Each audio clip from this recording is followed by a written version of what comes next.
Hi, my name's Niki. I'm the Obsessive Bookseller, and welcome to my channel.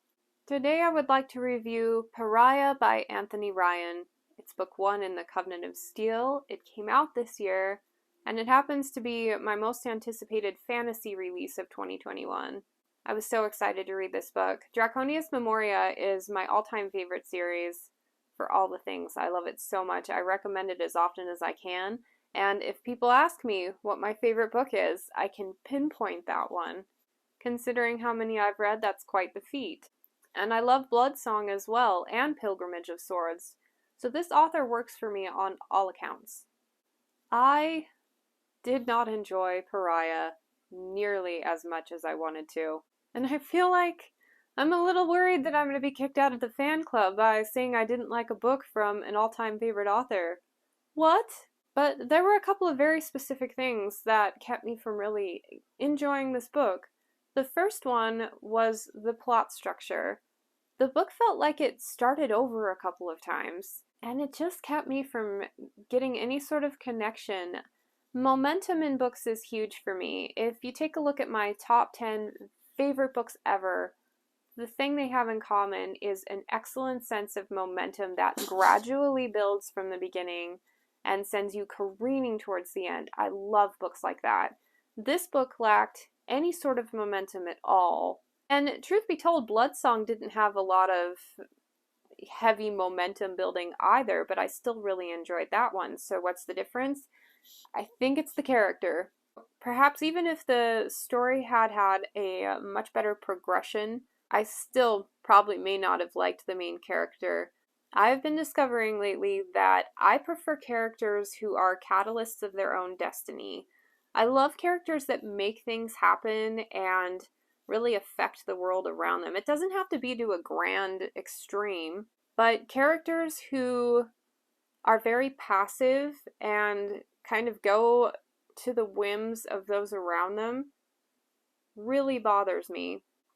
Now, granted, the general setup of this novel goes against the character in that regard because there's not much a single outcast can do in some of these circumstances, but there were several specific scenes in this book that I think the main character could have had more of a role in, and it would not have changed the plot at all. And I think just even a glimmer of self-initiative would have gone a long way with me. And this next thing, this is definitely a personal quirk of mine that I'm not holding against the novel necessarily, but I cannot stand when stories focus on religious zealotry. And I don't mind a little because it's a very good point of contention. It's something we're all familiar with. So it can work very well in a story, but especially in this story with such a passive and susceptible character, it was really hard for me to read. And the entire plot is about this religious zealotry. It's not just a component of it, it's what the book is about. And so, right there, you have a subject matter that I'm not invested in. And I kept thinking, okay, we'll get past this at some point, and then the character will start to make things happen, and we'll move on beyond all this stuff. But that just never happened. But I did stick with it because this is a favorite author and I love some of the stuff he's done, and I was giving it the benefit of the doubt all the way to the end, like, okay, maybe it'll draw me back in at some point. And occasionally it did. Whenever I would consider a DNF, a really good scene would happen and it would keep me reading. But about the last 5 or 6 chapters of the book, I almost DNF'd. I got to the point where I realized I didn't like the subject matter, I didn't like the characters, I was not a fan of where the direction of the story was going, so I'm most likely not picking up the next book. So I almost just DNF'd with 5 chapters to go, but I'm like, I'm so close, I can't do that. I'm just gonna finish it out. Maybe something will surprise me. And I will say, for the people who are actually going to enjoy this book, the end of the book is pretty good. I kind of speed read a little bit through it. It just didn't work for me. Looking on Goodreads, I am definitely in the minority. This has got like a 4.3 star rating, and I'm down here. I'm landing in at a 2-star, folks. And here I just got done saying a couple of reviews ago how I'm going to start having more positive reviews, and I think I jinxed myself. I think I jinxed myself because, well, at least I can say that this is a recommendable title, even though it didn't work for me personally. Whereas a lot of the crap that I've been reading lately has not been even recommendable. I'm looking at you, King of Ashes. I've said this in another review. Anthony Ryan has two very different storytelling modes. He's got that expansive world building and focus on the magic systems, and that's Draconius Memoria and his Pilgrimage of Swords. Like, that's my home. That's where I love. And then he also has this boy with his sword kind of feel, which very much Bloodsong and Pariah. Bloodsong worked for me so much more. It's a 5-star read, one of my all-time favorites.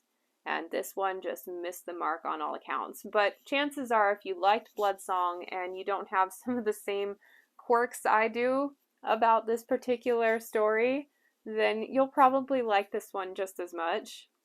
Now we get into other books you might like. If you liked Pariah, or books you possibly might like better, if like me you did not.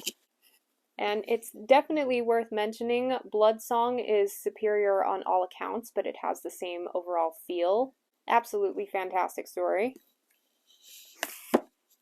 And Best Served Cold by Joe Abercrombie. So, to a degree, this is a vengeance tale, and no one does a good vengeance tale better than Joe Abercrombie. This is more or less a standalone in the First Law world, but, you know, I'd recommend going ahead and reading the first trilogy anyway beforehand. But, I mean, talk about characters who make things happen for themselves. It's amazing. So, if you liked Pariah for the sense of camaraderie and a couple of the more interesting characters, this might be a fun comparison. Sanderson is so much more colorful. That wasn't on purpose. But Warbreaker had a similar feel to me. It's a very character-driven novel, but I feel like it focuses more on like a little bit higher up in the politics as opposed to someone on rock bottom. I don't know, something about the two just rang similar to me. Speaking of someone with a sword on the bottom trying to work their way to the top, this is Way of Shadows by Brent Weeks. People have a love-hate relationship with him. I quite liked this novel. Similar character, similar type of story, only this one had a lot more momentum, and I found the characters a bit more satisfying.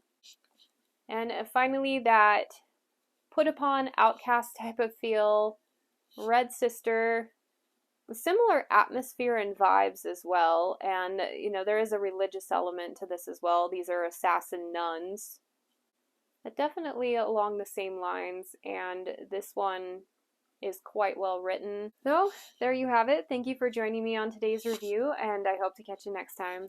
Bye.